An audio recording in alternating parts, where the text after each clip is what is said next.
தேர்தல் களம் எப்படி இருக்கு? இந்த வலுவான கூட்டணி தோன்றுவதற்கு முன்பு களத்திலே யாரும் இல்லாத நிலையில் தாங்களாகவே ஒரு மிகப்பெரிய கூட்டணியை அமைத்துக் கொண்டதாகவும் மக்கள் ஆதரவை பெற்றுவிட்டதாகவும் திமுகவும் காங்கிரசும் கம்யூனிஸ்டுகளும் நினைத்ததுதான் மிகப்பெரிய ஏமாற்றமாக அவர்களுக்கு அமைந்திருக்கிறது. யார் பிரதமர் என்று சொல்ல முடியாத கூட்டணியாக அது அமைந்திருப்பது மட்டுமல்ல, யாரையுமே பிரதமராக ஏற்றுக்கொள்வோம் என்கின்ற மனநிலை இல்லை என்பது அந்த கூட்டணியினுடைய மிகப்பெரிய பலவீனம். அந்த வகையில் தமிழக மக்களுடைய மனநிலையை பார்க்கிற பொழுது ஒரு நிலையான ஆட்சியை மட்டுமல்ல, ஒரு வலுவான தலைமையும் மக்களுக்கு முன்பாக இருப்பது மோடியினுடைய தலைமைதான். ஜிஎஸ்டியால 5 லட்சம் பேர் வேலை இழந்ததா கூறப்படுதே, இது முற்றிலும் ஒரு உண்மைக்கு புறம்பான நிலை. யார் சட்டத்துக்கு புறம்பாக பில் இல்லாமல் வியாபாரம் செய்து கொண்டிருந்தார்களோ அவர்களுக்கு வேண்டுமானால் இந்த ஜிஎஸ்டி ஒரு பெரிய பாதிப்பை ஏற்படுத்தி இருக்கலாம். ஆனால் சட்டத்துக்கு புறம்பான நடவடிக்கைகள் ஒழிக்கப்பட வேண்டியவை என்பதில் நல் மனது கொண்டோருக்கு அதீத நம்பிக்கை இருக்கும். பாஜகவுக்கு உடன்பாடு இல்லாத நீட் 7 பேர் விடுதலை அதிமுக தேர்தல் அறிக்கையில் இருக்கே.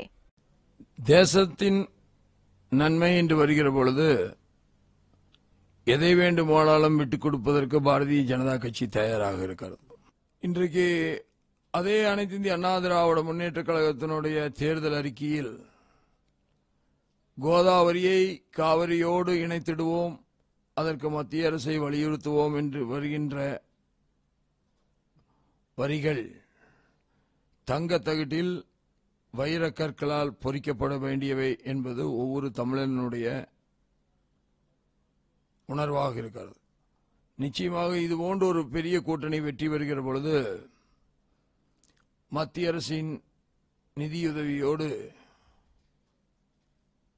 இதுபோன்று காலத்தை கடந்து நின்று மக்களுக்கு உதவுகின்ற திட்டங்கள் நடைமுறை சாத்தியமாகும். ஜெயலலிதா இல்லாத அதிமுகவுடனான கூட்டணி எந்த அளவுக்கு கை கொடுக்கும்? ஒரு தலைவி மறைந்து போகிறார் என்பதும் அதனால் ஒரு அரசியல் வெற்றிடம் ஏற்படுகிறது என்பதும் யதார்த்தமான நடைமுறைகள். ஆனாலும் அனைத்து இந்திய அண்ணா திராவிட முன்னேற்ற கழகம் என்பது ஒரு நீர்த்து போன அரசியல் இயக்கம் அல்ல. ஒரு அரசியல் கட்சிகள் ஒரு கூட்டணியாக இணைவது விரைவாக மக்கள் நல திட்டங்களை முன்னெடுத்து செல்ல வேண்டும் என்பதற்குத்தான். அந்த வகையில் ஒரே நேர்கோட்டில் மத்திய மாநில அரசுகள் அமைப்பதற்கான வாய்ப்பு பிரகாசமாக இருக்கிறது இந்த தேர்தல் முடிவுகளின் மூலமாக. அதிமுகவை மிரட்டித்தான் பாஜக கூட்டணி வச்சிருக்குன்னு ஸ்டாலின் சொல்றாரே. ஸ்டாலின் அவர்கள் இப்பொழுது வைகோவை போல உண்மைக்கு முரணானதை மட்டுமே சொல்வதென்று முடிவெடுத்து விட்டார் போலும். ஒன்றுமே தமிழகத்தில் இல்லாத காங்கிரசுக்கு 10 சீட்டுகளை திமுக ஒதுக்கி இருக்கிறது என்று சொன்னால் காங்கிரஸ்காரர்கள் என்ன உதைத்து திமுகவை உதைத்து சீட்டு வாங்கினார்களா என்ற ஐயம் ஏற்படுகிறது. அதிமுகவை தோற்கடிக்க முயற்சிக்கும் டிடிவி தினகரனால பாஜக தொகுதியில் வாக்குகள் சிதறுமா? தினகரன் அவர்கள் எத்தகைய ஓட்டு வங்கியை தக்க வைத்துக் கொண்டிருக்கிறார் என்பது தேர்தலுக்கு பிறகே முடிவு தெரியும். பொள்ளாச்சி பாலியல் விவகாரம் அதிமுக கூட்டணிக்கு பின்னடைவை ஏற்படுத்துமா? அது ஒரு மிகப்பெரிய பாலியல் கொடூரம். ஒரு இடத்தில் ஒரு குற்றம் நடந்துவிட்ட காரணத்திற்காகவே ஒட்டுமொத்த காவல்துறையும் ஒட்டுமொத்த சட்ட ஒழுங்கு நிலைமையும் குறை சொல்வது சரியான அணுகுமுறையாக இருக்காது. அதே நேரத்தில் குற்றவாளிகள் கண்டுபிடிக்கப்பட்டு கடுமையாக தண்டிக்கப்பட வேண்டும் சட்டத்தின் மூலம் என்பதிலும் மாற்று கருத்துக்கு இடமில்லை.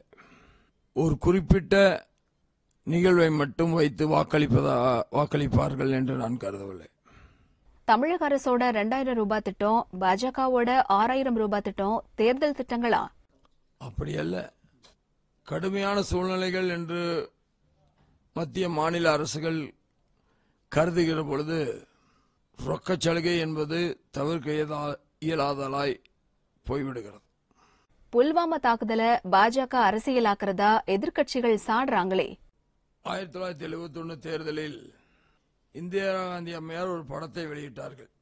அதில் 3 ராணுவத்துறையை சார்ந்த அதிகாரிகள் மனக்ஷா, தரைப்படையும் விமானப்படை தளபதியும் கப்பற்படை தளபதியும் 3 பேரும் கை கொடுத்து கொண்டிருப்பார்கள். இந்த படத்தை போட்டு வாக்குகளை வாங்கின அரசியல் இயக்கம்தான் காங்கிரஸ் கட்சி. ஆகவே வெற்றி தோல்வி என்பது தோல்விக்கான குற்றச்சாட்டை ஒரு அரசு மீது சுமத்தும்போது அந்த அரசின் தலைமையின் மீது சுமத்துகின்ற அதிகாரம் நமக்கு இருக்கிறது என்று நினைக்கிற பொழுது அதற்கு பதிலடியாக எடுக்கப்பட்ட நடவடிக்கையினுடைய வெற்றி அந்த அரசாங்கத்துக்கு நற்பெயரை பெற்றுத்தரும் என்கின்ற வகையில் இது ஆதரிக்கப்பட வேண்டிய ஒன்றுதான்.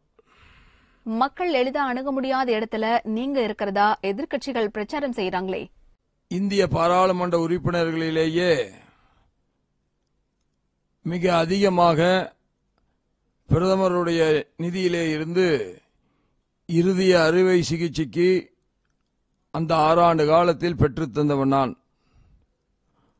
மக்களை சந்திக்காமல் இதெல்லாம் எப்படி சாத்தியமாகும்? என்னை யார் வேண்டுமானாலும் எப்பொழுது வேண்டுமானாலும் சந்திக்கலாம். நான் கயிறு வாரியத்தினுடைய தலைவராக இருந்த நேரத்தில் அதிக நேரத்தை அலுவல்கள் காரணமாக கொச்சியிலும் டெல்லியிலும் செலவழிக்க வேண்டியது இருந்தது. அந்த வகையில் நான் உள்ளுணர்வோடும் அர்ப்பணிப்புணர்வோடும் செயல்பட்ட காரணத்தால் தான் நான் பொறுப்பேற்றுக் கொள்கின்ற நேரத்தில் வெறும் 1352 கோடியாக இருந்த கயிற்பொருள்கள் ஏற்றுமதி நான் அந்த துறையை விட்டு விலகுகிற பொழுது கடந்த மார்ச் மாதமே 2532 கோடியாக உயர்ந்துவிட்டது. இது எதை காட்டுகிறது என்று சொன்னால், ஒரு வேலையை எடுத்துக்கொண்டோம் என்று சொன்னால் அதில் முழு மனதுடனும் அர்ப்பணிப்புணர்வுடனும் பணியாற்றி அந்த துறையில் ஒரு பெரிய சாதனையை புரிய வேண்டும் என்கின்ற வேட்கை ஒரு மனிதனுக்கு பொது வாழ்விலே இருப்பவர்களுக்கு இருக்க வேண்டும். தேர்தல் வெற்றி வாய்ப்பு எப்படி இருக்கு? மோடி அவர்கள் பாரதிய ஜனதா கட்சிக்கு தனி பெரும்பான்மையை பெற்றுத் தருவார்கள். தேசிய ஜனநாயக கூட்டணி 2/3 பங்கு வெற்றியை பெறும். திராவிட முன்னேற்ற கழகம் மிகப்பெரிய தோல்வியை தமிழகத்திலே தழுவும்.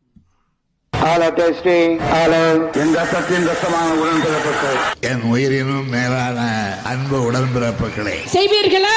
நீங்கள் செய்வீர்களா? அத்தனை கட்சி கூவி கூவி அழைச்சு இன்னைக்கு கூட்டணி சேர்த்திட்டு இருக்கிறாங்க. யுத்தம் செய்ய மாட்டேன்னு போயிட்டேன்னு சொன்ன உடனே கோவலைன்னு சொல்லுவாங்க. आप में से किसी ने कहा था कि Rafale CEO has said People of Tamil Nadu are remarkable. தேர்தல் திருவிழா 2019 6 பக்க எக்ஸ்க்ளூசிவ் தேர்தல் செய்திகள். தினமலர் நாளிதழில் தினமும் சில செய்திகள், சில படங்கள், சில தகவல்கள். தினமலர் நாளிதழில் மட்டுமே. தினமலர், உண்மையின் உரைக்கல்.